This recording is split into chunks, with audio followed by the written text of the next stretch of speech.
Hello everyone. Budget 2020-21 में इस साल के उद्घोषणा के साथ ही ये कहा गया कि साल का बजट 6 पिलर पर आधारित होगा और साथ ही साथ मैंने अब तक आपको 2 वीडियो यहाँ पर प्रस्तुत कराए हैं और इन दोनों ही वीडियो में सरकार के द्वारा जो महत्वपूर्ण घोषणाएं की गई और जो वस्तुएं सस्ती या महंगी हुई उसके कारण आम आदमी की जेब पर क्या इफेक्ट पड़ेगा वो हम देख चुके हैं। अगर आपने नहीं देखा है तो यहाँ पर आप इसको जाकर करंट विशेषांक की सीरीज की जो वीडियो है वहाँ पर जरूर देख सकते हैं। आज मैं यहाँ पे जो चर्चा करने जा रहा हूँ इस पूरे वीडियो को आपको क्यों देखना चाहिए, क्योंकि जो आपसे क्वेश्चन एग्जाम में पूछे जा सकते हैं। बेसिकली जो इकोनॉमी है वो सेक्टर ऑफ इकोनॉमी होती है, अर्थात सेक्टर वाइज अर्थव्यवस्था कैसी है, कहां पर कैसा परफॉर्मेंस है और उसका इफेक्ट आपकी इकोनॉमी पर कैसा पड़ता है। तो ये पूरा जो वीडियो है ये सेक्टर वाइज एनालिसिस है कि किस तरीके से इस साल का जो बजट रहा वो सेक्टर वाइज कैसा रहा, किस क्षेत्र के लिए बजट में क्या आवंटन किया गया और ये हमारे देश को, इसको एक टैगलाइन भी दी गई रीबिल्डिंग इंडिया के तौर पे कि यहाँ पर ये भारत को कोविड-19 के इम्पैक्ट के बाद इसे वापस से इसका पुनर्विकास के संदर्भ में पुनर्संरचना की जाने वाली है और इसके लिए 6 पिलर को महत्वपूर्ण बनाया गया है। तो आज हम इस वीडियो में इन्हीं 6 पिलर और साथ साथ सेक्टर वाइज क्या कैसा रहा, क्या आवंटित किया गया, कौन सी नई योजनाएं घोषित की गई हैं, सेक्टर वाइज कितना बजट जो आवंटित किया गया उसका क्या इंपैक्ट पड़ेगा, इन सारी चीजों को लेकर एक संपूर्ण यहां पर एनालिसिस करेंगे। देखेंगे क्या ये बजट पूर्णतः पर्याप्त रहा या नहीं, डेटा वाइज भी और इंपैक्ट वाइज भी। तो चलिए प्रारंभ करते हैं आज के अपने वीडियो में। सबसे पहले चीज यहां पे समझने की कोशिश करते हैं, इस साल के बजट को बोला गया 6 पिलर ऑफ बजट। तो 6 पिलर यहां पे कौन कौन से रहे हैं। देखिए ये जो 6 पिलर हैं यहां पर आपको देखने को मिल रहा है 6 पिलर ऑफ बजट जो वहां पर घोषणा की गई। पहला था हेल्थ एंड वेल बीइंग, अर्थात जो स्वास्थ्य को लेकर, कल्याण को लेकर यहाँ पे प्राथमिकता दी गई है और ये कहीं ना कहीं अंदेशा भी था इसका, क्योंकि कोविड-19 के इम्पैक्ट के बाद जिस तरीके से अर्थव्यवस्था पर इसका प्रभाव पड़ा वो इसको लेकर हम कह सकते थे इस साल का बजट कहीं ना कहीं सबसे ज्यादा जो इंपॉर्टेंस देने वाला था वो स्वास्थ्य को लेकर था। तो यहां पर देखेंगे स्वास्थ्य को लेकर सरकार ने क्या घोषणाएं की हैं। दूसरा यहां पर है आपका फाइनेंशियल कैपिटल, वित्तीय पूंजी को प्राथमिकता दी गई है और वित्तीय पूंजी अर्थात की परिसंपत्तियों के निर्माण और इन्वेस्टमेंट के माध्यम से ज्यादा मनी से जनरेट करने को लेकर बात की गई है। पूंजी से पूंजी निर्माण की जो प्रक्रिया है वही है फाइनेंशियल कैपिटल की स्थिति। इंक्लूसिव ग्रोथ, समावेशी विकास को प्राप्त करने को प्राथमिकता दी गई है, अर्थात समाज के सभी वर्गों के विकास को इसमें प्राथमिकता दी गई है।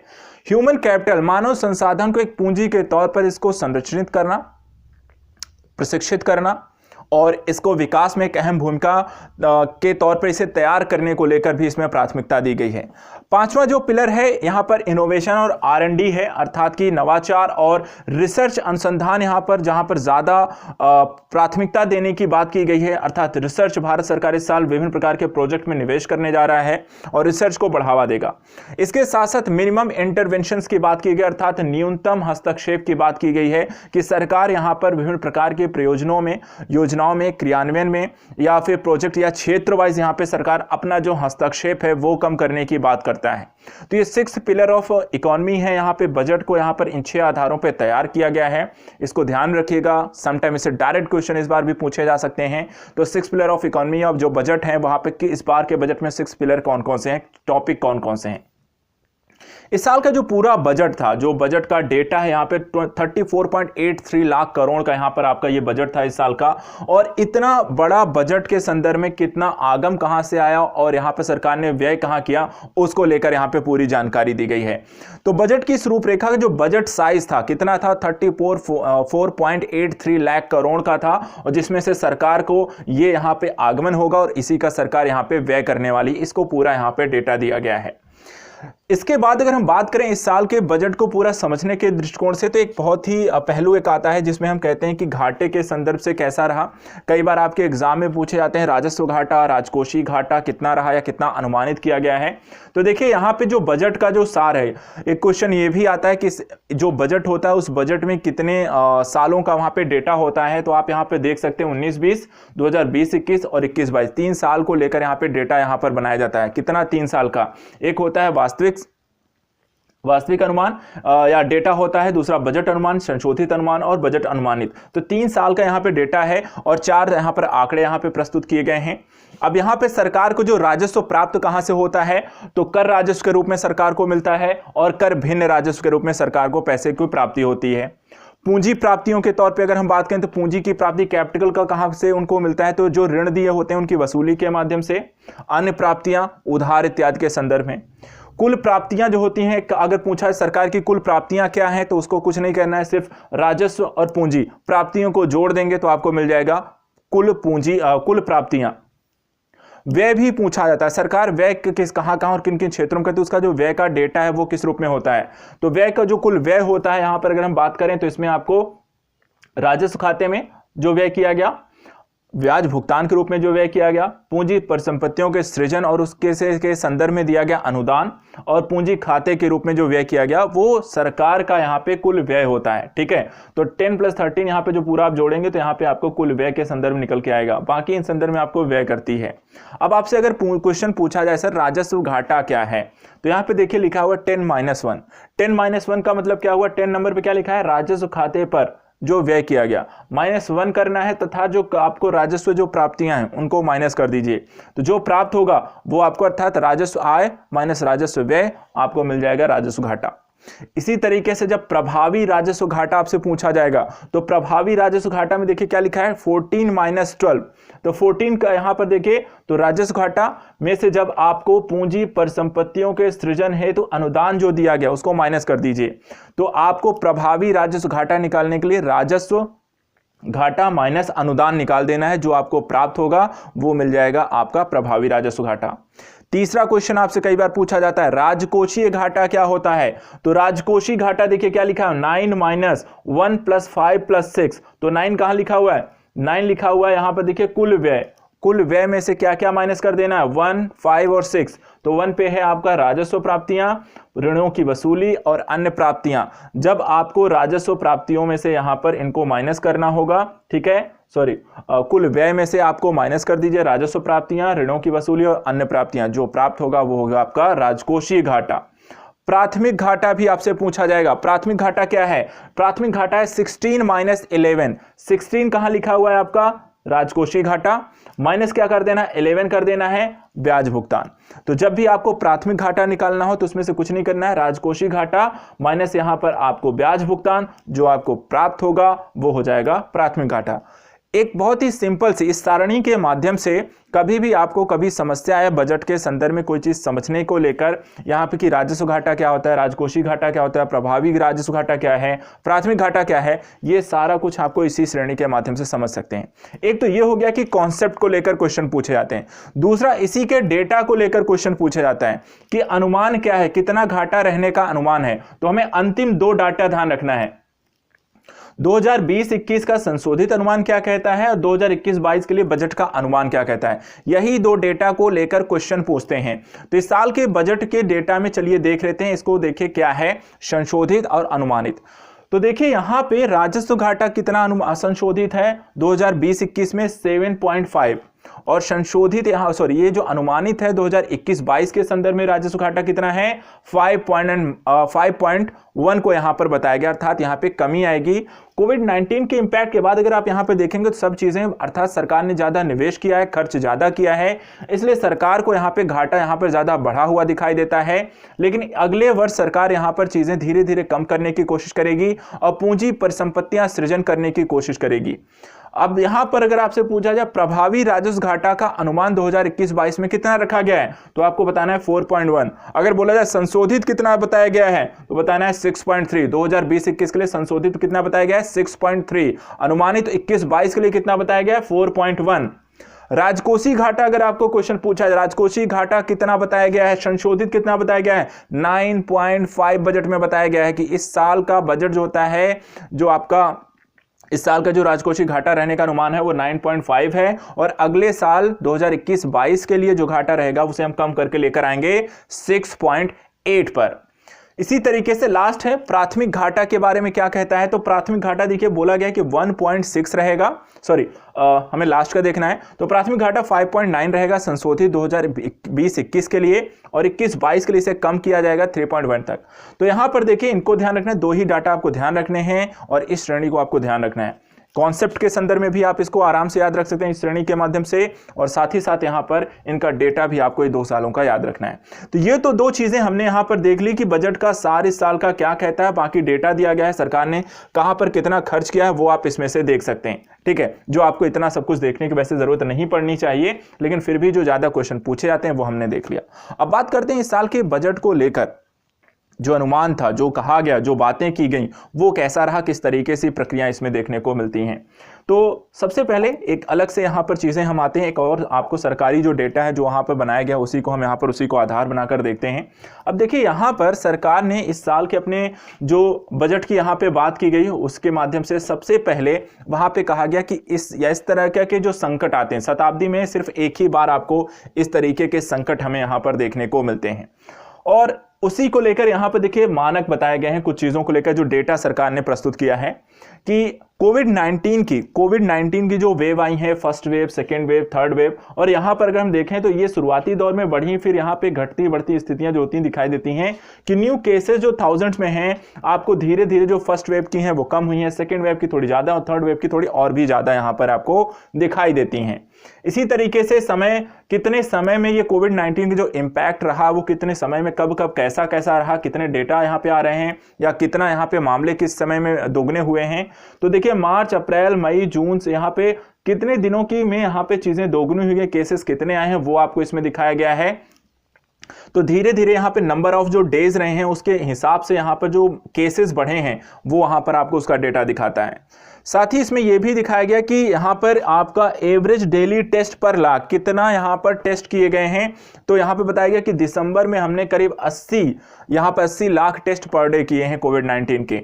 इसके बाद यहाँ पर यह दिखाया कि न्यू डेथ यहाँ पर हंड्रेड्स के तौर पे दिखाया गया है। तो कोविड-19 कारण जो डेथ के जो डेटा है वो आपको इसमें दिखाया गया कि दिसंबर तक यहाँ पर आपको 25 से 30 हजार की डेथ 100 यहाँ पे 2500 से 3000 यहाँ पर डेथ की यहाँ पर आपको स्थितियां इसमें दिखाई गई हैं। और साथ ही यहाँ पे कंपैरिजन के थ्रू भी दिखाया गया है इंडिया और चाइना के संदर्भ में। यहाँ पर ये देखें तो ये चाइना का डेटा है, ठीक है, ये वाला, और ये जो डेटा है आपको इंडिया के संदर्भ में आपको दिखाया गया है। तो इसके बाद इस दौरान कोविड-19 के दौरान आपको अगर हम देखें तो जीडीपी ग्रोथ की स्थितियां भी वी आकार में गई, बहुत तेजी से नीचे आई और फिर बहुत तेजी से ऊपर की ओर भी आपको जाती हुई इसमें दिखाई देती हैं। इस दौरान अगर हम आईआईपी देखें, यहां पर आपको इंडस्ट्रियल जो प्रोडक्शन की बात यहां पर की गई है, इलेक्ट्रिसिटी इसमें है, आपको मैन्युफैक्चरिंग है, बाकी सारी चीजें माइनिंग को लेकर है। तो यहां पर भी आप देखें तो इस दौरान बड़ी तेजी से मार्च अप्रैल के लॉकडाउन जो हुआ था, मार्च अप्रैल मई तक में ये बहुत, अप्रैल में सबसे नीचे गया है, फिर मई में कम हुआ, जून में और कम हुआ, जुलाई, अगस्त और सितंबर अक्टूबर से यहां पर चीजें काफी बेहतर हो गई हैं। इस सेक्टर में भी धीरे धीरे ग्रोथ आपको देखने को मिली है। इसके बाद स्फीति, मुद्रास्फीति की भी बात की जाए तो यहां पर भी देखें तो दोनों ही यहां पर स्फीति के संदर्भ में भी आपके कंज्यूमर के तौर पे, इंडस्ट्रियल के तौर पे, दोनों ही तौर पे अगर हम देखें तो इसमें भी आपको शुरुआती दौर में ये काफी ऊपर नीचे हुई हैं, फिर धीरे धीरे ये आपको कम होती हुई दिखाई देती हैं। तो इस तरीके से यहाँ पर रिकवरी, ग्रोथ और बजट में सबसे पहली जो बात की गई एक शताब्दी के तौर पर कोविड-19 के इंपैक्ट से विभिन्न क्षेत्रों पर, अर्थव्यवस्था पर जो प्रभाव पड़ा है उसका यहाँ पर विश्लेषण किया गया। अब हम बात करेंगे इस साल के बजट को लेकर सरकार के द्वारा जो घोषणाएं की गई हैं सेक्टर वाइज, उसका आकलन यहाँ पे करना हम शुरू करने जा रहे हैं। तो ध्यान से इसको देखना है। हम यहाँ पे जो सरकार ने जो ग्राफिक्स दिए हुए हैं उसी का यहाँ पे विश्लेषण करेंगे। तो चलिए देखते हैं कि सरकार ने जिस तरीके से अपने आप को प्रस्तुत किया है ये कितना अच्छा और बुरा रहा है, किस संदर्भ में कैसा रहा है। सबसे पहली चीज, आत्मनिर्भर भारत को यहां पे काफी प्राथमिकता दी गई है। इस साल के अपने इस बजट में उन्होंने आत्मनिर्भर भारत को भी प्राथमिकता दी है। और इस अभियान के तहत अगर हम देखें तो उत्प्रेरकों को, अर्थात यहां पर अगर देखा जाए कि सरकार के द्वारा और रिजर्व बैंक के द्वारा दोनों ने संयुक्त रूप से अर्थव्यवस्था को उबारने में एक प्रमुख भूमिका निभाई है। अब यहां पर देखिए सरकारी सुधार के तौर पर क्या क्या काम लिया गया। तो सरकारी सुधार के तौर पर अगर हम बात करते हैं तो सरकार ने यहां पर राज्य सरकारों के उधार लेने की स्थिति को यहां पर बेहतर कहा कि इसे बेहतर बनाया गया। राज्य सरकारों के उधार लेने की स्थिति को, सीमा को यहां पे बढ़ाया गया, जो किस सीमा तक वो उधार ले सकते हैं उसकी सीमा को बेहतर किया गया, ज्यादा उधार ले सकते हैं। सार्वजनिक क्षेत्र के उपक्रमों को निजीकरण भी किया गया। इसी तरीके से अगर हम देखें तो डिस्कॉम को नकदी सहायता दी गई, जो कि बिजली वितरण कंपनियां हैं। विनियामक परिसंपत्तियों को यहां पे हटाया गया। वाणिज्यिक कोयला को यहाँ पे खनन की प्रक्रिया को, अर्थात जो कोयला खनन की प्रक्रिया थी आत्मनिर्भर भारत अभियान के माध्यम से, उसे एक वाणिज्यिक स्वरूप प्रदान किया गया और साथ ही साथ यहाँ पे क्रॉस सब्सिडी भी प्रोवाइड कराई गई। इसके साथ साथ अगर हम एमएसएमई उद्योग के बारे में चर्चा करें तो एमएसएमई उद्योग के तहत कारोबार के लिए यहाँ पे पार्श्विक ब्याज मुक्त ऋण यहाँ पे उपलब्ध कराया गया। एमएसएमई के लिए फंड की स्थापना की गई। इस फंड के तहत यहाँ पे पीएम गरीब कल्याण योजना, एमएसएमई को अधीनस्थ ऋण, 200 करोड़ रुपए तक की वैश्विक निविदाओं को बंद करना और एमएसएमई की परिभाषा में परिवर्तन जैसी चीजों को यहाँ पर एमएसएमई उद्योग के विकास के तौर पर आप इसमें देख सकते हैं। अब अगर हम बात करें कि यहाँ पर इसके साथ सरकार ने प्रवासी श्रमिकों के संदर्भ में जो काम किए आत्मनिर्भर भारत अभियान के तहत, एक राष्ट्र एक कार्ड परियोजना लेकर आए, जिसके तहत यहाँ प्रवासी श्रमिकों को भी यहाँ पर उसका लाभ मिल सके, कहीं भी उसको रोजगार प्राप्त कर सकें। प्रवासियों को खाद्यान्नों की मुफ्त आपूर्ति यहाँ पर इसके माध्यम से भी की जानी है। सामाजिक सुरक्षा के क्षेत्र में भी आत्मनिर्भर भारत अभियान के तहत यहाँ पे सरकार के द्वारा बजट पारित किए गए और इसमें नेशनल डिजिटल हेल्थ ब्लूप्रिंट यहाँ पर विकसित किया जाएगा, जिसमें सभी व्यक्तियों के संदर्भ में एक डिजिटल ब्लूप्रिंट के माध्यम से स्वास्थ्य संबंधी समस्याओं को एक डेटाबेस तैयार किया जाएगा। मनरेगा के लिए अतिरिक्त आवंटन की भी घोषणा इसके दौरान की गई ताकि एक आजीविका जो है वो वहां पर सुनिश्चित हो सके सभी की। प्रौद्योगिकी प्रेरित शिक्षा पीएम ई विद्या योजना वहां पे प्रारंभ की गई, जिसके तहत यहाँ पे डिजिटल एजुकेशन को यहाँ पे प्राथमिकता दी गई। चैनलों के माध्यम से वहां पर सभी कक्षाएं वहां पे प्रारंभ की गई। National foundation literacy and numeracy mission को प्रारंभ किया गया। तो शिक्षा सामाजिक क्षेत्रों के विकास में भी आत्मनिर्भर भारत अभियान के तहत भारत सरकार द्वारा यहाँ पे काफी सारे प्रयास किए गए। कृषि को यहाँ पर एक बहुत ज्यादा प्राथमिकता भारत सरकार के द्वारा लगातार दी जाने की बात कही गई थी और आत्मनिर्भर भारत में यह भी बताया गया कि किस तरीके से किसानों के लिए कंसेशनल क्रेडिट बूस्ट यहाँ पर विकसित की गई। कृषि अवसंरचना कोष की स्थापना की गई और उसके माध्यम से कृषि संबंधी इंफ्रास्ट्रक्चर को डेवलप किया जाएगा। किसानों के लिए आपातकालीन कार्यशील पूंजी को सृजित करने को यहाँ पर काम किया गया। पशुपालन अवसंरचना विकास के तहत पशु हाट की स्थापना की जाने, आवश्यक जिन्स अधिनियम में संशोधन किया गया और कृषि विपणन सुधार को लेकर सरकार ने कानूनों में परिवर्तन किए हैं। तो इस तरीके से यहाँ पे सरकार ने ये बताया कि साल के बजट में आत्मनिर्भर भारत जैसे मिनी बजट्स के माध्यम से भी सरकार ने कोविड-19 के इम्पैक्ट के दौरान विभिन्न क्षेत्रों के लिए आर्थिक विकास प्रोत्साहन पैकेज भी जारी किए हैं। बाकी आत्मनिर्भर भारत अभियान को लेकर मैंने भी एक वीडियो, आपको 5 से 6 वीडियो बनाए हुए हैं, उनका प्लेलिस्ट में एक वीडियो पड़ी हुई है। जिन्हें भी आत्मनिर्भर अभियान अभी नहीं पढ़ा, एक बहुत बड़ी संकल्पना है, इसको लेकर क्वेश्चन लगातार पूछे जा रहे हैं, तो आप इसके बारे में डिटेल से आपको पढ़ना है तो आत्मनिर्भर भारत अभियान का प्लेलिस्ट आपको आजाद यूपीपीएससी एकेडमी की प्लेलिस्ट में मिल जाएगा, वहां जाकर जरूर इसे देख लिए। चलिए, ये तो हमने यहां पर देख लिया। अब आती है सेक्टर वाइज, जो कि यहां पर सरकार ने जो 6 पिलर ऑफ बजट बताए हैं। तो पहला यहां पे पिलर आ गया आपका स्वास्थ्य संबंधी समग्र दृष्टिकोण के बारे में चर्चा की गई है। तो चलिए देखते हैं स्वास्थ्य संबंधी सरकार के क्या दृष्टिकोण रहे हैं। सबसे पहली चीज यहां पे जो प्राथमिकता सरकार देती है निवारक को लेकर, अर्थात निवारक कैसे किया जाए। निवारण के लिए यहां पर दृष्टिकोण अपनाया गया निदानात्मक और कल्याण, अर्थात कि जो रोगग्रस्त हैं उनकी रोगग्रस्तता को, जो पीड़ित हैं उनका समाधान किया जाना, उनका उपचार किया जाना, और साथ ही साथ जो लोग यहां पर बीमार नहीं हैं उनके कल्याण संबंधी कार्यों को प्राथमिकता देना, उसके तहत किस तरीके की योजनाएं बनाई जा सकती हैं उसको यहां पर प्राथमिकता दी गई। अर्थात दृष्टिकोण के तहत दोनों चीजें, एक तरफ कल्याण को भी प्राथमिकता दी गई है, दूसरी निदानात्मक प्रक्रियाओं को भी इसमें रखा गया है। अब यहां पर इसके लिए देखिए एक चीज और, सरकार ने कार्यक्रम की भी यहां पे घोषणा की है। इसके लिए स्वास्थ्य के अंतर्गत पूरक पोषण कार्यक्रम और पोषण अभियान को मिलाकर मिशन पोषण 2.0 शुरू किया जाएगा, जिसके तहत पोषक तत्वों की आपूर्ति सुनिश्चित करने को लेकर सरकार ये योजना बना रही है कि जो अलग अलग पोषण कार्यक्रम है उनको एक रूप देके समग्र स्तर पर सभी लोगों के पोषक तत्वों की आपूर्ति संबंधी हेतु यहाँ पे कार्य किया जाए। इसके साथ साथ यहां पर सरकार ने इस साल के बजट में जो व्यय रखा हुआ है स्वास्थ्य क्षेत्र को लेकर, तो 6 वर्षों में यहां पे 64,180 करोड़ का इन्वेस्टमेंट यहां पर किया जाएगा स्वास्थ्य के क्षेत्र में, और एक बहुत बड़ा बजट आप यहां इसके संदर्भ में देख सकते हैं। स्वास्थ्य एवं कल्याण केंद्रों की यहां पे स्थापना इसके अंतर्गत की जाएगी, अलग अलग क्षेत्रों और जिलों के अंतर्गत। एकीकृत जन स्वास्थ्य प्रयोगशालाओं की स्थापना, क्रिटिकल केयर हॉस्पिटल ब्लॉक्स की भी यहां पर आपको अवसंरचनात्मक स्वास्थ्य के विकास के संदर्भ में भारत सरकार काम करने जा रही है। तो यहां पर इस साल के बजट में स्वास्थ्य को जो प्राथमिकता देने की बात थी, लाजमी था, आना था, और सरकार ने यहां पर इसके लिए काफी सारे बजट्स को देखा जाए स्वास्थ्य के में 137% की ग्रोथ यहां पे दिखाई दी गई है, जो कि बहुत ज्यादा है पिछले बजटों की अपेक्षा। इसके अतिरिक्त पीएम आत्मनिर्भर स्वास्थ्य भारत योजना को लॉन्च किया गया है। इस यहां पर अगर हम देखें तो इसके अंतर्गत डॉक्टरों इत्यादि की नियुक्ति से लेकर यहां पे अवसंरचनात्मक विकास के साथ साथ यहां पर टेस्टिंग इत्यादि को, इसके अंतर्गत टूल किट इत्यादि को विकसित करने की भी बात यहां पर की गई थी। साथ ही यहां पर अगर हम देखें तो न्यूमोकोकल वैक्सीन को देश भर में लगाए जाने को लेकर 2021-22 में कोविड-19 के लिए 35,000 करोड़ यहां पर दिए गए हैं। और साथ ही सरकार ने यह भी कहा है यदि यहां पर इससे ज्यादा की आवश्यकता पड़ेगी तो सरकार उसके लिए भी प्रतिबद्ध है, उसको भी यहां पर पूर्त किया जाएगा। तो 35,000 करोड़ कोविड-19 के यहां पर वैक्सीनेशन के लिए दी गई हैं और उससे ज्यादा की आवश्यकता पड़ने पर वो भी वहां पर उपलब्ध कराया जाएगा। अब यहां पर देखिए expenditure on health as a percentage of GDP के तौर पर यहां पर देखिए पूरी जीडीपी का जो इन्वेस्टमेंट था 2020-21 के संदर्भ में किया गया 1.8, और यहां पर देखिए तो पिछले कई सालों के बजट के मुकाबले इस साल के बजट में यह सबसे ज्यादा है 1.8, अर्थात कि पिछले मुकाबले से एक बहुत ज्यादा इन्वेस्टमेंट इसमें किए जाने की बात की गई है। एक चीज और यहां पर देख लीजिए, सरकार के द्वारा जो इन्वेस्टमेंट यहां पर किया गया है स्वास्थ्य परिव्यय के संदर्भ में जो करोड़ में है, तो यहां पर देखिए 2021-22 और 2020-21 के लिए जो टोटल यहां पे इन्वेस्टमेंट था 94,452 था, और यहां पर देखिए तो 2,23,846 करोड़ रुपए इन्वेस्टमेंट की बात यहां पर की गई है। और यह सब national commission for allied health care professional bills को देश में पेश किया जाएगा और इसके माध्यम से सभी लोगों को स्वास्थ्य संबंधी सुविधाओं की उपलब्धता को यहां पर सुनिश्चित किया जाएगा। इस तरीके से देखें तो अब अगर बात आती है, ये तो हमने देख लिया स्वास्थ्य के संदर्भ में किया गया ये बजट, क्या ये काफी था?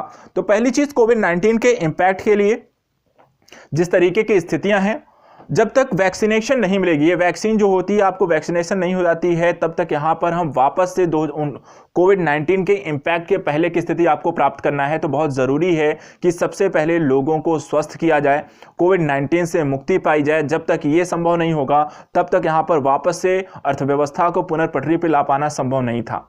सरकार ने जो बजट आवंटित किया क्या वो काफी था? तो अगर देखा जाए तो दोनों चीजों के लिए अलग अलग स्तर पर कोविड-19 के लिए सरकार ने अलग से प्रतिबद्धता जताई थी और ये बहुत जरूरी था। भारत जैसे देश में अगर हम देखा जाए तो यहां पर सभी के लिए वैक्सीन को प्राप्ति करना, पहुंचाना हो सकता है समस्याप्रद, तो सरकार ने इसकी जिम्मेदारी स्वयं ली है। दूसरी अगर हम देखें तो यहां पर सरकार ने स्वास्थ्य के क्षेत्र में रिसर्च को प्राथमिकता देने की बात बहुत लंबे समय से चल रही थी कि कहीं ना कहीं इतनी बड़ी जनसंख्या के लिए आप भारत जैसे देश को एक विकसित देश भी बनने के लिए R&D की बहुत जरूरत थी, उसके लिए निवेश बहुत ज्यादा किया जाना चाहिए था, स्वास्थ्य क्षेत्र को प्राथमिकता दी जानी चाहिए थी, अवसंरचना का विकास किया जाना चाहिए था, और उसके लिए यहां पे अच्छा खासा बजट यहां पे दिया गया है। तो अगर देखा जाए तो यहां पे काफी सारी चीजें की गई हैं, लेकिन थोड़ा सा यहां पे काम और करने की भी जरूरत है कि जो प्राथमिक स्वास्थ्य केंद्रों के साथ साथ और ग्रामीण स्तरों की जो डेवलपमेंट के संदर्भ में स्वास्थ्य के क्षेत्र में विकास ज्यादा जरूरी है। शहरी क्षेत्रों की यहां पे प्राथमिकता तो फिर भी ठीक है, लेकिन ग्रामीण क्षेत्रों के संदर्भ में क्या संरचनात्मक तौर पर प्राथमिक स्वास्थ्य केंद्रों की गुणवत्ता सुधार और संरचना को अच्छा किए जाने की जरूरत है, जिसमें कहीं ना कहीं ये बहुत ज्यादा स्पष्ट यहां पे नहीं किया गया है। तो फ्यूचरिस्टिक देखते हैं कि यहां पर स्वास्थ्य के क्षेत्र में भारत सरकार कैसे कार्य करती है। इसके बाद अगला जो प्रोजेक्ट है, अगला टॉपिक है उद्योग को लेकर यहां पे सरकार ने कुछ डाटा और जीवीए यहां पे दिखाए हैं कि किस तरीके से कार्य किया जाएगा उद्योग अवसंरचनात्मक तौर पे इसे विकसित करने को लेकर। तो पहली चीज, वित्त वर्ष 2021-22 से लेकर अगले 5 वर्षों में लगभग 1.97 लाख करोड़ रुपए की निर्धारित राशि से सभी 13 क्षेत्रों में मैन्युफैक्चरिंग ग्लोबल चैंपियनशिप को पैदा करने के लिए PMI शुरू किया गया है। ठीक है, तो इस तरीके से अब क्षेत्रों वाइज यहां पर अगर हम देखें तो चाहे वो अर्बन हो, रोड हो, एनर्जी हो, रेलवे हो और अदर सेक्टर को लेकर यहां पर NIP प्रोजेक्ट जो है पाइपलाइन का भी यहां पर विकसित किया जाएगा, और साथ ही साथ क्षेत्र में GVA अर्थात ग्रॉस वैल्यू एडेड के आधार पर किस क्षेत्र में कितना विकास हुआ किस और ईयर वाइज उसको भी यहां पर दिखाया गया है। तो सबसे पहली चीज 5 वर्षों के लिए अच्छा खासा बजट दिया गया, 1.97 लाख करोड़ का आवंटन किया गया है, और इसके लिए 13 सेक्टर्स को टारगेट किया जाएगा जहां पर मैन्युफैक्चरिंग को बढ़ाना है और इस मैन्युफैक्चरिंग के साथ साथ आपको वैश्विक स्तर पे कंपीट करने के लायक बनाना है, अर्थात ग्लोबल चैंपियनशिप के तौर पे आपको तैयार करना है। क्षेत्रों के लिए NIP के संदर्भ में जो नेशनल इन्वेस्टमेंट प्लान है आपको वहां पर अगर हम देखें तो रेलवे के संदर्भ में यहां पर देखा जाए एनर्जी को लेकर 29% है, रोड इत्यादि को लेकर अगर हम देखें रेलवेज देखें 24% है, अदर्स को देखा जाए 29% है, एनर्जी आपका 12% है, अर्बन एरियाज और रोड को लेकर देखें तो आपका रोड 18% है, अर्बन 17% है। तो यहां पर सरकार ने एनआईपी प्रोजेक्ट पाइपलाइन का यहां पे 7400 परियोजनाओं तक का विस्तार किया है। तो ये अलग अलग सेक्टर्स को लेकर यहां पे सरकार की काफी सारी परियोजनाएं हैं और उसी के अकॉर्डिंग निवेशिक प्रक्रियाएं हैं और उससे संबंधित यहां पे कार्य किया गया है। सबसे ज्यादा देखिए किसी भी क्षेत्र की अवसंरचना के लिए जो जरूरी है रोड और ऊर्जा, ये दोनों विकसित किए गए हैं। इसके बाद रेलवे त्वरित आधार पर एक जगह से दूसरी जगह पहुंचने के संदर्भ में अर्बन एरियाज को विकसित किया जा रहा है, जो कि बहुत जरूरी था। और इसके साथ साथ यहां पर देखें तो जीवीए अगर हम देखें तो यहां पर आपको इंडस्ट्री है, सर्विस है और कह सकते हैं आप प्राथमिक, द्वितीयक और तृतीयक क्षेत्र। ग्रॉस वैल्यू एडेड में सबसे ज्यादा जो योगदान रहा है अगर हम देखें तो एग्रीकल्चर सेक्टर का हमेशा से कम रहा है। ये आराम से अगर देखें तो 20 से अबव नहीं रहा है कभी भी, तो ये 17, 18 इतना ही रहता है। इंडस्ट्री का देखें तो ये अराउंड आपको देखें तो यहां पर आपको ये करीब 20 अराउंड % तक ये जाते हैं और उसके बाद आपका 50% से जो ज्यादा है वो यहां पर 55% तक वो आपका जो ग्रॉस वैल्यू एडिशन में सर्विस सेक्टर का हमेशा भारत में योगदान रहता है। अब इसके तहत देखिए तो कपड़ा क्षेत्र में ग्लोबल चैंपियनशिप के लिए विश्व स्तरीय अवसंरचनाओं के सृजन के लिए मित्र स्कीम, जिसमें 3 वर्षों में 7 टेक्सटाइल पार्क तैयार किए जाएंगे भारत के अलग अलग क्षेत्रों में। और ये जो टेक्सटाइल पार्क होंगे वो चीन, वियतनाम, मलेशिया जैसे क्षेत्रों में 1000 करोड़ से अलग के 1000 एकड़ से अलग एरियाज में डेवलप किए जाएंगे और वैश्विक स्तर पर कंपीट करने लायक इन्हें बनाया जाएगा। अवसंरचनात्मक तौर पर एक चीज और यहां पे देखने लायक है कि सड़क निर्माण प्रतिदिन किलोमीटर कितना भारत सरकार ने किया है। तो सबसे जो ज्यादा जो सड़क निर्माण भारत सरकार द्वारा 2019 में किया गया करीब 30 किलोमीटर यहां पर अगर देखा जाए। इसके अलावा यहां पर अगर हम देखें तो यहां पर 28 आपका 20 में है और 21 की स्थिति दिखाती है, 2021 की स्थिति अभी 22 है। तो ऑन एन एवरेज यहां पे काफी बड़ा है। वैसे अभी ये संशोधित होंगे, वापस इनका पूरा आंकड़ा आएगा। तो भारत सरकार के द्वारा जो लगातार सड़क निर्माण और अवसंरचनात्मक तौर पे कार्य किया गया है, ये आपको लगातार बढ़ता हुआ इसमें दिखाया गया है। रेल को लेकर अगर हम बात करें तो राष्ट्रीय रेल योजना 2030 तक पर्याप्त रेल अवसंरचना विकास के तौर पर यहां पर 2050 तक प्रक्षेपित ट्रैफिक की जरूरत को पूरा किया जाएगा। साथ ही लक्ष्य माल भाड़े में रेल के मॉडल को शेयर कर 27% के वर्तमान स्तर से बढ़ाकर 45% किया जाएगा। रेलवे सेक्टर में भारत सरकार के द्वारा सबसे पहली चीज फॉग इत्यादि के समय इसकी त्वरित गति से यहां पर एक स्थानों से दूसरे स्थान पहुंचने की व्यवस्था के तहत तकनीकी का इस्तेमाल किया जा रहा है। वाईफाई की व्यवस्था यहां पे की गई है। साथ ही यहां पर मेट्रो रेल परियोजना टियर 2 और 3 सिटीज में यहां पर विकसित किया जाएगा।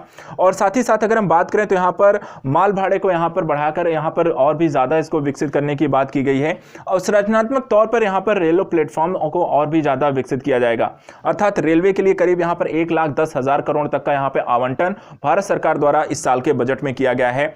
तो एक तरीके से देखा जाए औद्योगिक सेक्टर में भारत सरकार ने काफी ज्यादा निवेश किया है और उद्योग और मैन्युफैक्चरिंग को बढ़ावा देने के संदर्भ से ही आत्मनिर्भर भारत की संकल्पना लेकर आई गई थी, जिसके तहत कोविड-19 के इंपैक्ट के पश्चात भारत को विश्व की एक मैन्युफैक्चरिंग कंट्री के तौर पर भी विकसित करना है। ना सिर्फ एक सेवा सेक्टर के तौर पे बल्कि एक इंडस्ट्रियल कंट्री के तौर पर भी हमें जाना जाए। और इसके लिए बहुत जरूरी है कि अपने अवसंरचना को बेहतर करें और परिवहन इंफ्रास्ट्रक्चर को भी और भी ज्यादा कार्य किया जाए।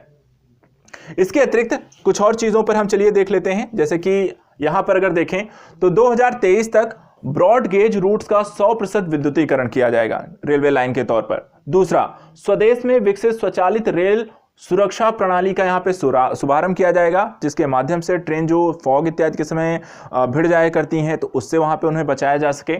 इसके अतिरिक्त 6 वर्षों में स्थापित क्षमता में 139 GW की बढ़ोतरी की गई, जिससे 2.8 करोड़ अतिरिक्त परिवारों को बिजली पहुंचाई गई और 1.41 लाख सर्किट किलोमीटर की अतिरिक्त ट्रांसमिशन लाइन बिछाई गई। तो यहां पर सरकार के द्वारा बिजली के उत्पादन उपभोग के संदर्भ में जिस तरीके से अवसंरचनात्मक विकास किया गया है, तो जो वहां पर उसके संबंध में यह डेटा दिखाया जाता है। साथ ही 5 वर्ष में 3,05,984 करोड़ रुपए की परिव्यय से पुनर्रचित सुधार आधारित लिंक्ड विद्युत सेक्टर स्कीम भी यहां पर लॉन्च की गई है। हाइड्रोजन ऊर्जा मिशन को भी लॉन्च किया गया है। तो सरकार ने अगर देखा जाए बिजली उत्पादन और प्राकृतिक गैस के साथ साथ यहां पे पुनर्संरचनाओं को विकसित करने पर भी काफी जोर दिया है। यहां पर आप देख सकते हैं 2013-14 से 2019-20 के संदर्भ में हमारी जो क्षमता रही है GWA, उसके संदर्भ में किस तरीके से हमारा जो बैलेंस जो होता है या फिर कह सकते हैं जो प्रक्रियागत स्थितियां विकास देखने को मिलता है, यहाँ पर आप डेटा देख सकते हैं जो करीब 250 था और ये बढ़कर के आपका 350 से प्लस जाता हुआ दिखाई देता है। तो इस तरीके से यहाँ पर ग्लोबल स्तर पे जो आपका ट्रांसमिशन लाइन्स हैं, विकास है और अवसंरचनात्मक स्थितियां हैं, वहाँ पर आपको इसमें ग्रोथ आपको पिछले 5 सालों में हमने यहाँ पर काफ़ी बेहतर की है। इसके अतिरिक्त जलमार्ग, पत्तन और नौवहन के संदर्भ में अगर कुछ डेटा देख लेते हैं, सबसे पहली चीज यहां पर बड़े पत्तनों की प्रचालन सेवाओं को प्रबंधन के लिए पीपीपी मोड का उपयोग किया जाएगा, अर्थात कि सार्वजनिक निजी भागीदारी को अपनाया जाएगा ताकि यहां पे बड़े पत्तनों का प्रचालन आसान हो।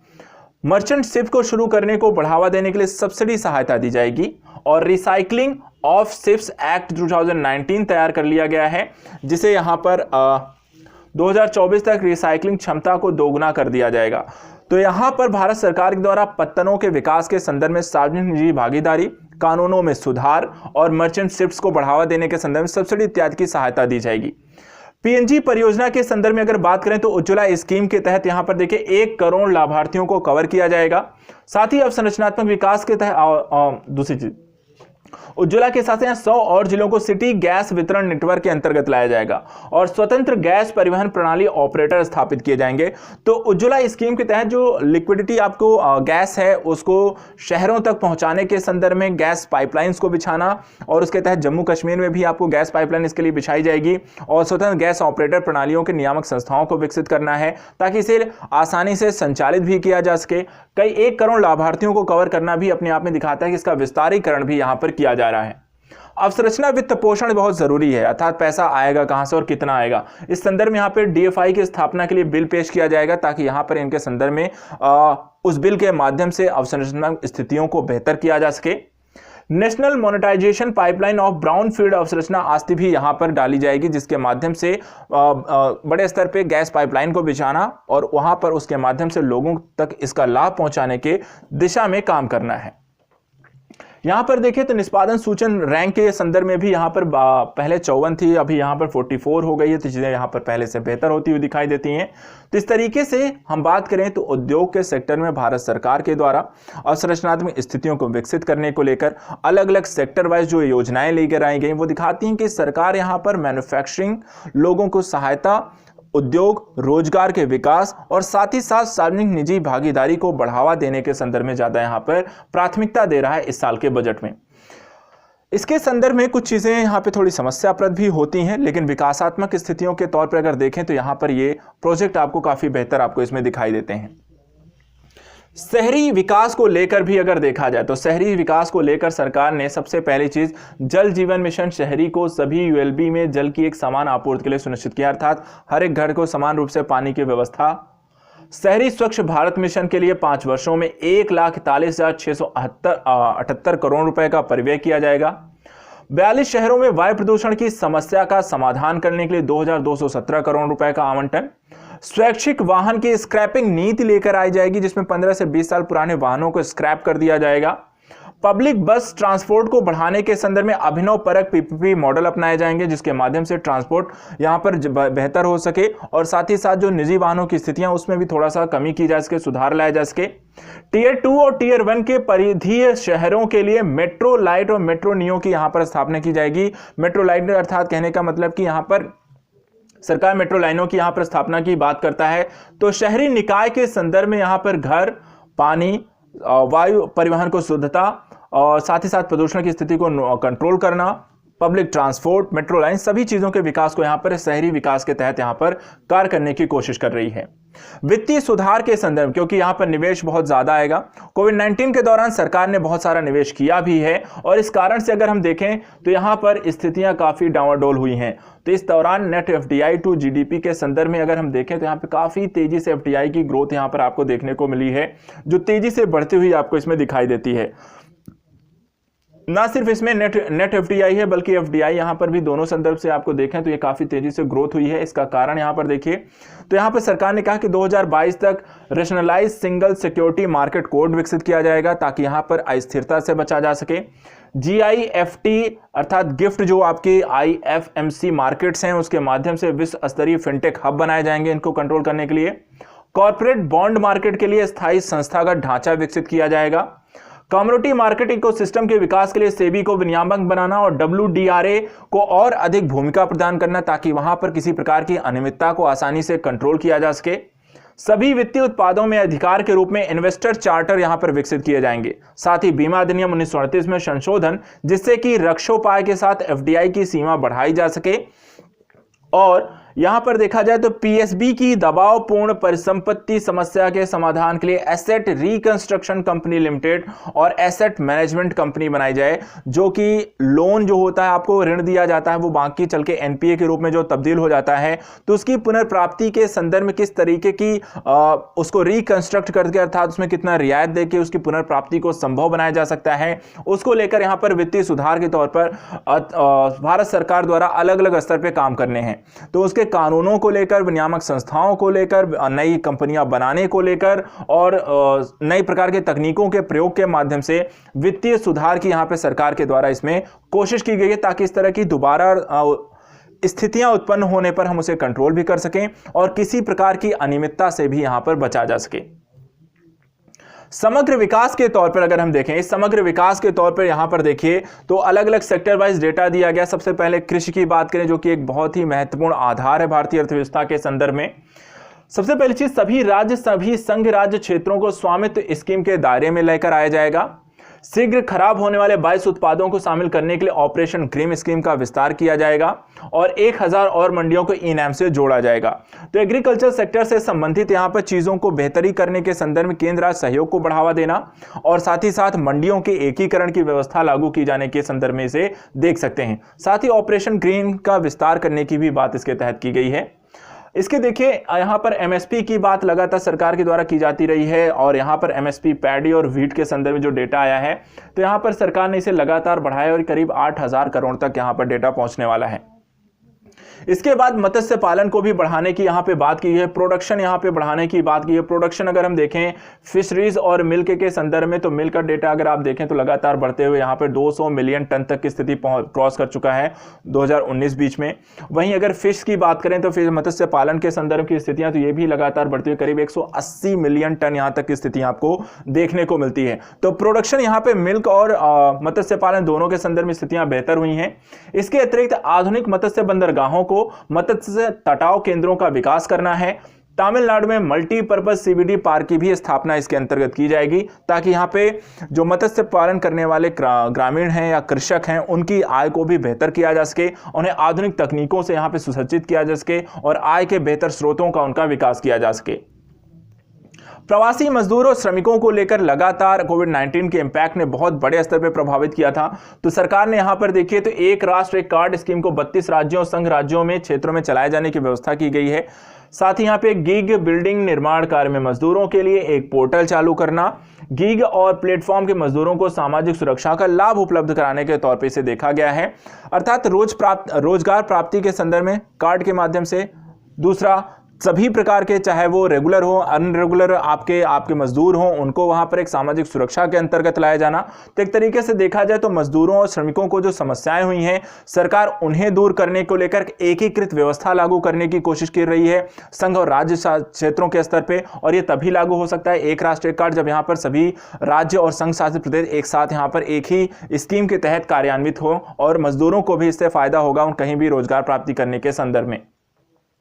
मजदूरों की हिस्सेदारी के संदर्भ में अगर बात करें तो टोटल अगर हम देखें तो ये करीब यहाँ पर 25 यहाँ पर है और इसके साथ साथ अगर हम देखें तो यहाँ पर इसमें सबसे ज्यादा जो कैपेसिटी है अर्बन और रूरल एरियाज की अगर हम बात करें तो इसमें ज्यादातर अर्बन कम और रूरल जो आपके ग्रामीण जो श्रमिक हैं वो आपको इसमें ज्यादा दिखाई देते हैं मजदूरी के संदर्भ में, जो अराउंड आपको करीब 27-28 हैं। और यहाँ पर अर्बन के संदर्भ में अगर बात करें तो ये थोड़ा सा आपको कम इसमें दिखाई देते हैं। थोड़ा सा यहाँ पे डाटा के संदर्भ में लाख या करोड़ के संदर्भ में यहाँ पे डेटा नहीं दिया गया है। चलिए यहां पर अब बात करते हैं मानव पूंजी के संदर्भ के विकास को लेकर, जो इनका एक अगला पिलर की बात की गई है सरकार के द्वारा इसको काफी बड़े स्तर पर विकसित करने की मानव पूंजी के संदर्भ में। तो इस साल के बजट में सबसे पहले मानव पूंजी के ह्यूमन कैपिटल के इन्वेस्टमेंट के संदर्भ में शिक्षा और कौशल दो चीजें चुनी गई हैं। शिक्षा के क्षेत्र में यहां पर अनुसूचित जाति के कल्याण के लिए revamped post matric scholarship scheme को शुरू किया जाएगा। 100 नए सैनिक स्कूलों की स्थापना की जाएगी। जनजातीय क्षेत्रों में 750 एकलव्य स्कूल खोले जाएंगे और साथ साथ 1500 से ज्यादा यहां पर आदर्श स्कूलों की स्थापना की भी भारत सरकार द्वारा घोषणा की गई है। तो शिक्षा के साथ साथ भारत सरकार यहां पे कौशल को प्राथमिकता देती है। कौशल के संदर्भ में इंजीनियरिंग के स्नातकों और डिप्लोमा होल्डरों के लिए नेशनल अप्रेंटिसशिप ट्रेनिंग स्कीम का पुनः यहां पर संयोजन किया जाएगा। कौशल विकास और इसकी मान्यता के क्षेत्र में संयुक्त अरब अमीरात और जापान के साथ भारत ने भागीदारी की है और इन दोनों ही देशों के माध्यम से भारतीय ह्यूमन कैपिटल को यहां पर उनको कौशल युक्त बनाया जाएगा, ह्यूमन स्किल्ड वहां पे उनको डेवलप किया जाएगा और एक स्किल्ड लेबर के तौर पे या फिर पर्सन के तौर पे, ह्यूमन के तौर पे उन्हें विकास को लेकर कार्य किया जाएगा। ग्लोबल के तौर पर अगर हम यहाँ पर देखें, जो यहाँ पर इन्वेस्टमेंट पॉलिसी है या मानव विकास के संदर्भ जो पॉलिसी है, रैंक यहाँ पर देखिए तो भारत सरकार यहाँ पर ऊपर नीचे के संदर्भ में यहाँ पर 2020 की रैंक में करीब आपको 50 के अराउंड आपको इसमें दिखाई देती है। अब इसके बात करते हैं कि यहाँ पर इंटेलेक्चुअल प्रॉपर्टी जो रैंकिंग है ग्लोबल स्तर पे भारत की यहाँ पर, तो वहाँ पर धीरे धीरे भारत और भी अच्छा प्रदर्शन कर रहा है, उसमें और भी रैंकिंग भारत की सुधर रही है। भारतीय उच्च शिक्षा आयोग के संदर्भ में भी बातें यहां पर की गई हैं और भारतीय उच्च शिक्षा आयोग को यहां पर उसके मानकों के निर्धारण शिक्षा के क्षेत्र में करने को लेकर, एक्रीडेशन करने को लेकर, उसका विनियमन करने को लेकर, उसके फंडिंग को लेकर यहां पर सारा काम यहां पर शिक्षा क्षेत्र में भारतीय से उच्च शिक्षा आयोग का गठन किया गया और इसके माध्यम से शिक्षा के क्षेत्र में सभी प्रकार के बदलावों को प्राथमिकता दिया जाए, नियमों का और फंडिंग इनकी की जाएगी। तो यहां पर भारतीय उच्च शिक्षा आयोग के माध्यम से शिक्षा के क्षेत्र में नए परिवर्तनों को या नए नियमों को, नई प्रौद्योगिकियों को, नई पद्धतियों को लागू करने की कोशिश की जाएगी। जीडीपी का शिक्षा पर प्रतिशत कितना व्यय किया गया है, तो अगर हम देखें तो शिक्षा के क्षेत्र में यहां पर पिछले सालों के मुकाबले लगातार वृद्धि की गई है। भारतीय नई शिक्षा नीति भी लेकर आई गई। नई शिक्षा नीति के पश्चात देखा जाए तो 2020-21 में 3.5% यहां पर आपके टोटल जीडीपी का 3.5% शिक्षा के क्षेत्र में इन्वेस्टमेंट करने की बात की गई है। अनुसंधान और विकास को भी अगर देखा जाए तो इस क्षेत्र में आपको भारत सरकार द्वारा प्राथमिकता देती हुई दिखाई देती है। अनुसंधान और विकास में देखें तो अगले 5 वर्षों में 50,000 करोड़ के परिव्यय से नेशनल रिसर्च फाउंडेशन, इंटरनेट तक पहुंच को बढ़ावा देने के लिए राष्ट्रीय भाषा अनुवाद मिशन और समुद्री अन्वेषण और जैव विविधता के संरक्षण के लिए डीप ओशियन मिशन को भी इसके तहत विकसित किया गया है, जिसके माध्यम से भारत गहरे समुद्रों के तहत अनुसंधान खोज को भी बढ़ावा देगा, इंटरनेट तक बेहतर पहुंच को भी बढ़ावा देगा और इसके लिए 50,000 करोड़ तक के यहां पर व्यवस्था की गई है रिसर्च इत्यादि को बढ़ावा देने के संदर्भ में। इसके बाद अगर बात करें तो राजकोषीय स्थितियों पर थोड़ी सी नजर डाल लेते हैं। वैसे भी इसको स्टार्टिंग मैंने बताया और समझाया है तो उसी को थोड़ा सा लेकिन हम यहां फिर भी देख लेते हैं। देखिए राजकोषीय स्थिति कोविड-19 के इंपैक्ट के दौरान देखें 2021-22 में राज्यों को जीएसडीपी का 4% तक निवर ऋण लेने की अधिकतम सीमा की स्वीकृति दे दी गई। कितना बढ़ाकर था, राज्य कितना ऋण ले सकते हैं जीडीपी का अपने, तो 4% तक वो ऋण ले सकते हैं। कुछ शर्तों के अधीन रहते हुए जीएसडीपी 0.5% तक की अधिकतम सीमा तक अतिरिक्त कर्ज भी यहां पर ले सकता है। तो इस तरीके से राज्यों के ऋण लेने की क्षमता को राजकोषीय स्थिति के तौर पर यहां पर इसको ज्यादा विकास दिया गया है, ज्यादा बढ़ाया गया है। खाद्य सब्सिडी के लिए भारतीय खाद्य निगम को एनएसएसएफ ऋण, जिसके स्थान पर बजट प्रावधान किए जाएंगे, उसकी व्यवस्था की गई। 2021-22 में 17 राज्यों को राजस्व घाटा अनुमान के रूप में 1,18,452 करोड़ रुपए यहां पर केंद्र सरकार के द्वारा आवंटित किए गए हैं। इसके अतिरिक्त यहां पर देखा जाए तो राजकोषीय जो घाटे की स्थितियां रही हैं वो इस साल के जो बजट अर्थात इस जो वित्तीय वर्ष है इस साल का, इसमें 9.50 रहेगा और नेक्स्ट वर्ष के लिए इसे 6.80% की बात की गई कि राजकोषीय घाटा पिछले साल हमारा कम होगा, लेकिन बहुत कम नहीं होगा क्योंकि सरकार को अभी भी जरूरत है एक बड़े स्तर पर निवेश करने की। इसके बाद यहां पर देखिए तो पूंजी व्यय भी देखिए तो 5.5 लाख करोड़ तक का यहां पे भारत सरकार द्वारा पूंजी व्यय किया जाएगा राजकोषीय नीति के तहत। सामान्य सरकार के द्वारा ऋण से जो जीडीपी के तहत अगर हम देखें 2019-20 के संदर्भ भारत सरकार द्वारा ऋण की स्थितियों को ज्यादा यहां पर लिया जाएगा बाजार से, और विदेशी ऋण की जो स्थिति है अगर हम देखें तो आपका 2020-21 के दौरान यहां पर सितंबर से अक्टूबर के दौरान भारत ने काफी सारा यहां विदेशी ऋण जो आपको देख सकते हैं परसेंटेज वाइज ये करीब आपका जीडीपी का 8 से 10% तक आपका बैठने जा रहा है। तो यहां पर डेप्ट सर्विस का रेशियो यहां पर ये आपको दिखाता है कितने परसेंट हम सर्विस के संदर्भ में यहां पे ऋण लेते हैं। एक्सटर्नल डेप्ट टू जीडीपी यहां पर देखिए तो करीब 8 या 7 से 8% के बीच में है, और सॉरी हाँ 7 से 8% के बीच में है। इसके बाद रेशियो ऑफ शॉर्ट टर्म डेब्ट टू रिजर्व, तो यहाँ पर देखिए जो रेड लाइन है ये आपका लघु अवधि के लिए लिया गया ऋण है, आपको रेड सर्कल वाला, तो करीब 6 आपको परसेंट है आपकी जीडीपी का। तो इस तरीके से देखा जाए तो आपका पूरा जो डेब्ट रेशियो है, अल्पकालिक है, दीर्घकालिक है सरकार के द्वारा, वो करीब करीब यहाँ पर आपको 10 है, 10 से लेकर के आपको 6 के बीच में है, अलग अलग चीजों को लेकर। तो जो डेब्ट सर्विस के रेशियो को लेकर है, एक्सटर्नल अर्थात बाहरी ऋण को लेकर है, और इंटरनल यहाँ पर इंटरनल जो आपका आंतरिक ऋण लेकर है, और शॉर्ट टर्म अर्थात लघु अवधि के लिए लिया गया ऋण इसमें सम्मिलित है। कर प्रस्तावों की चलिए बात करते हैं। भारत सरकार ने इस साल के कर प्रस्तावों में क्या किसी को छूट दी है, कितना दिया है, किस संदर्भ में दिया है। तो देखिए इस साल यहां पर वरिष्ठ नागरिक जो कि 75 वर्ष से ज्यादा उम्र के हैं, उनके लिए आयकर का रिटर्न भरने से छूट दी गई है। साथ ही यहां पर पेंशन, जो जिनकी आय का स्रोत केवल पेंशन है, उस पर मिलने वाला ब्याज है, तो उनको यहां पर कोई ITR भरने की जरूरत नहीं होगी। इसके अतिरिक्त आयकर के आकलन को फिर से खुलवाने की समय सीमा को कम किया गया है। छोटे मोटे करदाताओं के लिए एक विवाद निपटान समिति का भी गठन किया गया। साथ ही आयकर अपीली न्यायाधिकरण को फेसलेस बनाया जाएगा, अर्थात वहां पर आपको इलेक्ट्रॉनिक माध्यम से सारी चीजों का निराकरण किया जाएगा।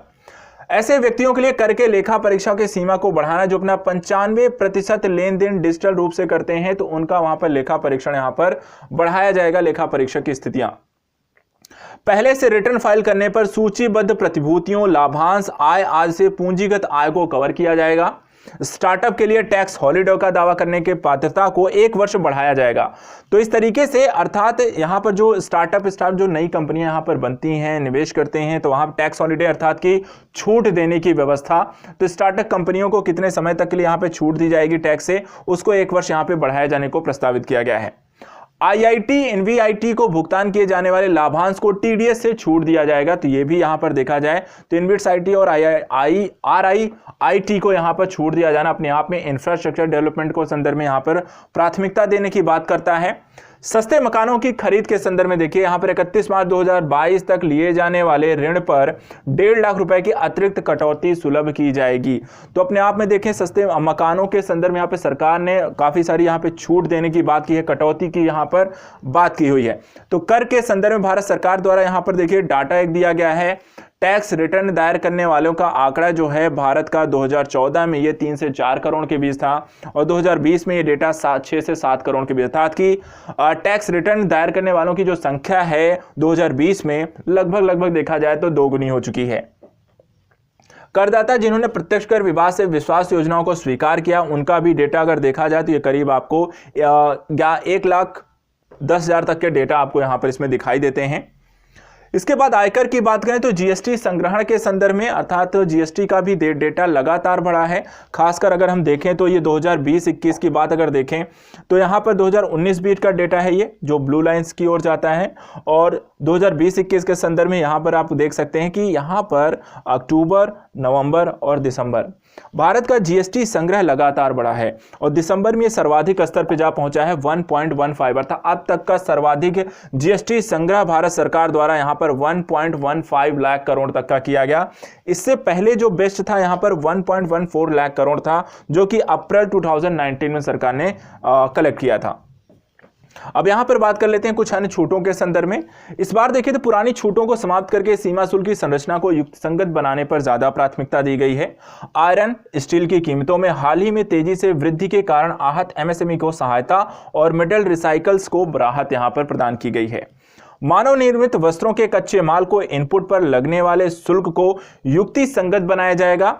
सोने और चांदी पर लगने वाले सीमा शुल्क को युक्ति संगत बनाना, घरेलू उत्पादन को बढ़ावा देने के लिए सोलर इन्वर्टर और लालटेन पर लगने वाले शुल्क में वृद्धि करना, और कम संख्या में मदों पर कृषि अवसंरचना और विकास उपकर यहां पे लगाए जाने की भी बात कही गई है।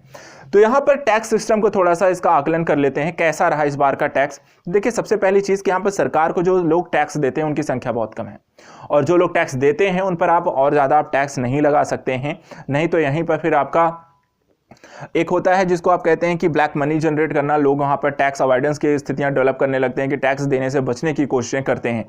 तो यहां पर कोशिश ये किया जाए कि वर्तमान समय में भारतीय अर्थव्यवस्था तेजी से ग्रोथ कर रही है, कोविड-19 के इंपैक्ट दौरान ये जरूर यहाँ पे थोड़ा सा यहाँ पे समस्या आई है, लेकिन जैसे जैसे अर्थव्यवस्था बढ़ेगी, वहां पर लोगों की आय बेहतर होगी, तो कोशिश ये होनी चाहिए कि ज्यादा से ज्यादा लोगों को टैक्स देने के लिए प्रोत्साहित किया जाए, ताकि यहाँ पर बोझ जो होता है थोड़ा सा कम हो। दूसरा, यहाँ पे मध्यम आय वर्ग पर ज्यादा टैक्स के बोझ का यहाँ पर ना बढ़ने पाए, जो ज्यादा अमीर है वहां पर स्थितियां ज्यादा टैक्स देने को हों, और जो आपको जैसी आय की स्थितियां हैं उस अनुसार यहाँ पर आपको टैक्सेस यहाँ पर लेने चाहिए। तो इसका भी कहीं ना कहीं थोड़ा सा काम करने की आवश्यकता है। कर के स्तर पे सरकार को यह सोचना होगा कि कर के दायरे को कैसे बढ़ाया जाए, ना कि यहां पे सीमित दायरे पर ज्यादा कर को थोपे जाने की व्यवस्था की जाए। दूसरी चीज यहां पर अगर हम देखें तो भारत सरकार द्वारा जो यहां पे टैक्स सिस्टम को कुछ चीजों पे इंक्रीज या डिफीट किया गया है, तो इंफ्रास्ट्रक्चर को विकसित करना, मैन्युफैक्चरिंग को बढ़ावा देने और उसके संबंध में लगातार अपनी ही नीतियों का वहां पे समयबद्ध तरीके से उसका आकलन करने और नई नीतियों को लागू करने की जरूरतें हैं, और वो होती रहनी चाहिए अगर आपको मैन्युफैक्चरिंग सेक्टर में अच्छा करना है। चलिए अब बात करते हैं कि भारत सरकार जो रुपए का आगमन होता है और गमन होता है वो कहां और कैसे प्राप्त होता है। सरकार को कितना पैसा किस क्षेत्र से मिलता है और कितना पैसा उसको कहां व्यय करना होता है। तो देखिए, सबसे ज्यादा जो भारत सरकार को पैसा यहां पे प्राप्त मतलब आता है वो 36% है, जो कर्ज और अन्य देयताओं के रूप में।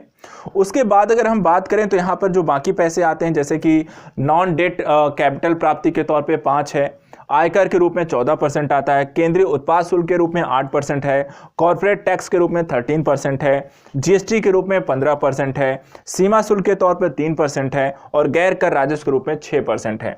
तो कर्ज और अन्य देयताओं के बाद जो सबसे ज्यादा भारत सरकार को पैसा मिल रहा है वो जीएसटी के रूप में 15% है, और उसके बाद आपका 14% आयकर के रूप में है और 13% यहाँ पे कॉर्पोरेट टैक्स के रूप में है। तो ये सरकार को जो 1 रुपया प्राप्त होता है, उस 1 रुपए में इन सारे टैक्सेस का यहां पर इतना परसेंटेज वाइज आप इसमें देख सकते हैं। अब सरकार के पास जो पैसा आता है उसी को सरकार व्यय करती है। अगर मान लीजिए सरकार 1 रुपए व्यय करना चाह रही, तो 1 रुपए में कितना परसेंट हिस्सा वो किस क्षेत्र में निवेश करती है। तो देखिए, सरकार यहाँ पे केंद्र प्रायोजित योजनाओं में 9% निवेश करेगी, पेंशन में 5% निवेश कर रही है, आय व्यय में अन्य व्यय में 10%, केंद्र की क्षेत्रीय योजनाओं में 14%, वित्त आयोग और अन्य अंतरण 10%, कर और शुल्कों को राज्यों का हिस्सा 16%, ब्याज भुगतान 20%, रक्षा 8%, सब्सिडी 8%। तो इस तरीके से देखा जाए तो सबसे ज्यादा इन्वेस्टमेंट, सबसे ज्यादा व्यय भारत सरकार किस क्षेत्र में करती है। तो देखा जाए तो ब्याज भुगतान है 20% से ज्यादा आपको दिख रहा है कहीं, तो 20% आपको ब्याज यहां पर 20% दिखेगा, 16% कर और अन्य शुल्कों के रूप में 16% यहां पर राज्यों का हिस्सा है, और तीसरा सबसे बड़ा जो व्यय है वो 14% है केंद्र की क्षेत्रीय योजनाओं के संदर्भ में। तो इस तरीके से सरकार को जो भी यहाँ पे इनकम होती है, जो भी वहां पे सरकार व्यय करता है, वो यहाँ पर हमने देख लिया। अब इसके बाद प्रमुख योजनाओं को लेकर भारत सरकार ने किस योजनाओं को लेकर कितना यहाँ पे आवंटन किया है, तो चलिए देखते हैं योजना वाइज सरकार ने इस साल के बजट में किसको कितना आवंटित किया। सबसे पहले मनरेगा को लेकर देखें तो यहाँ पर इस साल करीब 1,11,500 करोड़ का आवंटन किया गया था, जो पिछले साल आपको 73,000 करोड़ था। इसी तरीके से पीएम किसान योजना को लेकर अगर हम देखें तो यहाँ पे करीब 65,000 पिछले बार की अपेक्षा अगर हम देखें तो यहाँ पर थोड़ा कम किया गया है। जरूर स्थितियां अगर हम देखें थोड़ा सा यहाँ पे जरूर कम है, 65, 64 या 63 अराउंड यहाँ पर आपको पीएम किसान योजना को दिया गया है। राष्ट्रीय स्वास्थ्य मिशन में भारत सरकार ने बहुत बड़ा यहां पे इन्वेस्टमेंट की बात की है, जो करीब आपका 37,000 करोड़ से ज्यादा की यहां पे इन्वेस्टमेंट की बात की गई है। राष्ट्रीय शिक्षा मिशन के संदर्भ में 34,300 करोड़ रुपए आवंटित साल बजट में किए गए। इसी तरह जल जीवन मिशन के संदर्भ में अगर हम देखें तो इस साल के बजट में करीब 40,000 करोड़ तक का इन्वेस्टमेंट यहां पर किया जा रहा है। मेट्रो प्रोजेक्ट के तौर पे 18,998 करोड़ तक का इन्वेस्टमेंट यहां भारत सरकार द्वारा किया जाएगा। तो इस तरीके से देखा जाए तो सरकार ने अलग अलग योजनाओं के संदर्भ में काफी सारा इन्वेस्टमेंट की घोषणा की है। अमृत और स्मार्ट शहर के तहत यहां पर करीब 14,000 करोड़ तक का इन्वेस्टमेंट की बात इस योजना के तहत की गई है। तो प्रमुख योजनाओं को इस साल में बड़े स्तर पर आवंटन किया गया है, जिसमें अवसंरचना, कृषि के क्षेत्र में प्रवासी मजदूरों की आजीविका के तौर पे मनरेगा को एक योजना के तौर पे विकसित किया जाएगा। अवसंरचनात्मक तौर पे पानी हो गया, बिजली, स्मार्ट शहर, इनको विकसित करने पर स्वास्थ्य को लेकर ज्यादा प्राथमिकता देता हुआ दिखाई देता है। बजट के तौर पे सरकार ने जो इन्वेस्टमेंट कर रखी हैं, तो राजस्व प्राप्तियां जो है भारत सरकार की यहां पर आप देख सकते हैं 17,88,424 हैं। पूंजीगत प्राप्तियां जो है आपको देख सकते हैं थोड़ा सा 2021-22 में थोड़ा कम होगा, 16,94,812 करोड़ यहां पर है। राजस्व व्यय की स्थितियां देखें तो 29 लाख यहां पर देखें तो आपका जो डेटा यहां पर आपको दिखाई देता है करीब 29,29,000 का करोड़ का यहां पर राजस्व व्यय है। वहीं पूंजी व्यय के संदर्भ में आपका यहां पर 5,55,236 करोड़ का यहां पर व्यय भारत सरकार द्वारा किया जाएगा। अब एट द लास्ट इस टॉपिक का देखने से पहले सरकार के द्वारा अंतिम जो टॉपिक यहां पर है विश्लेषण के संदर्भ में मंत्रालय वाइज किसको कितना आवंटन किया गया है। तो देखिए, आवास और शहरी कार्य मंत्रालय को 54,581 करोड़, स्वास्थ्य एवं परिवार कल्याण मंत्रालय को 73,932 करोड़, शिक्षा मंत्रालय को 93,224 करोड़, रेल मंत्रालय को 1,10,055 करोड़, सड़क और राजमार्ग मंत्रालय को 1,18,101 करोड़, कृषि और किसान कल्याण को 1,31,531 करोड़, ग्रामीण विकास के लिए 1,63,690 करोड़, गृह मंत्रालय को 1,66,547 करोड़, उपभोक्ता मामले, खाद्य और सार्वजनिक वितरण मंत्रालय को 2,56,948 करोड़ और रक्षा मंत्रालय को 4,78,196 करोड़। सबसे ज्यादा आवंटन यहां पे रक्षा मंत्रालय को किया गया है। और यहां से नीचे से ऊपर की ओर आप जाएंगे तो यहां पर आपका ये घटता हुआ क्रम आपको देख सकते हैं। तो अगर टॉप 3 अगर बात करें भारत सरकार ने सबसे ज्यादा आवंटन किन मंत्रालयों को किया है, तो सबसे बड़ा आवंटन रक्षा मंत्रालय है, दूसरा उपभोक्ता खाद्य और सार्वजनिक वितरण है और तीसरा गृह मंत्रालय है। तो यहां पे सबसे ज्यादा आवंटन इन क्षेत्रों को आपको इसमें करता हुआ दिखाई देता है। तो इस तरीके से इस साल के बजट को अगर हम देखें तो भारत सरकार ने काफी सारे निर्णय ऐसे लिए हैं जो कि भविष्योन्मुखी हैं और कोविड-19 के इंपैक्ट के आधार पर लिए गए हैं। सरकार ने बहुत संकुचित दृष्टिकोण नहीं दिखाया है और यह अर्थव्यवस्था के दृष्टिकोण से अच्छा था। हमेशा हम कहते हैं कि जब भी मंदी की स्थिति आएगी सरकार को यहां पर जिम्मेदारी लेनी होगी और ज्यादा निवेश करने की आवश्यकता होगी, और सरकार ने ऐसा किया भी है। एक उदारवादी दृष्टिकोण अपनाया है और वो कहीं ना कहीं सही है। लेकिन इस बजट में कुछ समस्याएं भी आपको देखने को मिलती हैं। बजटीय संदर्भ में अगर हम देखें तो किसानों का जो एक मुद्दा रहा उसको यहां पर अगर देखा जाए थोड़ा सा परिभाषित करने में अस्पष्टता दिखाई देती है और कहीं ना कहीं उनके अधिकार, उनके आय को दोगुनी करने के संदर्भ में जो लिए जाने वाले निर्णय हैं उसको किस तरीके से लागू किया जाएगा, वर्तमान के बजट को जो कानून लाए गए थे उसके संदर्भ में किसी प्रकार की बात नहीं की गई है। शिक्षा और स्वास्थ्य को लेकर प्राथमिकता बहुत तेजी से यहाँ पे देने की बात की गई, लेकिन रिसर्च और अनुसंधान को लगातार बनाए रखने की आवश्यकता होगी। उसमें निवेश का एक अच्छा खासा अवसर लगातार आगे आने वाले बजटों में भी भारत सरकार को बनाए रखना होगा। मानव संसाधन एक अच्छा उपयोग कर सकते हैं आप यहां पे निवेश करने के संदर्भ में, इसके बारे में एक प्लस पॉइंट यहां पे अच्छा रहेगा। लेकिन अन्य संदर्भों से बजट के अनुसार यहां पर वैश्विक स्तर पे आपको कंपीट करने के साथ साथ आर्थिक स्तर पर एमएसएमई सेक्टर को विकसित करना होगा। बैंकिंग के तौर पे यहां पर अगर देखें तो विनिवेशीकरण की जो प्रक्रिया भारत सरकार ने अपना रही है कहीं ना कहीं एक आशंका पैदा करती है कि क्या भारतीय अर्थव्यवस्था एक मिश्रित अर्थव्यवस्था से एक पूंजीवादी अर्थव्यवस्था की ओर ले जा रहे हैं। तो कुछ सवालिया निशान हैं जो इन सवालिया निशानों का आपको आंसर देना होगा और कहीं ना कहीं इस बजट में इन सवालों का जवाब वो देने में असमर्थ रहे हैं। विनिवेशीकरण की प्रक्रिया कहीं ना कहीं एक समस्या का मुद्दा उत्पन्न करती है। रोजगार के संदर्भ में सरकार अपनी जिम्मेदारियों से हट रही है और ज्यादा से ज्यादा यहाँ पे प्राइवेटाइजेशन की स्थितियां भी लेकर आ रही हैं। तो कुछ मुद्दे हैं जो कि यहाँ पे समस्या रही इस बजट में देखने को मिलता है, लेकिन ओवरऑल के संदर्भ में देखें तो कुछ अच्छी भी चीजें आपको देखने को मिलती हैं। तो एट द लास्ट यही कहा जा सकता है कि वर्तमान कोविड-19 के इंपैक्ट के आधार पर सरकार ने ज्यादा निवेश करने की स्थितियों को देखा और ये अपने आप में सही है, लेकिन फ्यूचरिस्टिक संदर्भ से एक संतुलित अर्थव्यवस्था के लिए जरूरी होगा कि सरकार यहां पर अपने निर्णयों को यहां पर सही तरीके से सभी क्षेत्रों के अनुसार लेकर चले। तो आज के लिए इतना ही। Thank you so much. Next video मिलेंगे किसी अन्य टॉपिक को लेकर। आप तीनों वीडियो जरूर देख लीजिएगा, ये वीडियो पूरा जरूर देखिएगा क्योंकि ये टॉपिक आपके लिए बहुत जरूरी है। इस टॉपिक को अगर आप समझ लिए, पढ़ लिए तो यहां पर आपको इससे आने वाले सभी प्रकार के आंसर को, क्वेश्चंस को आंसर कर पाएंगे। Thank you so much.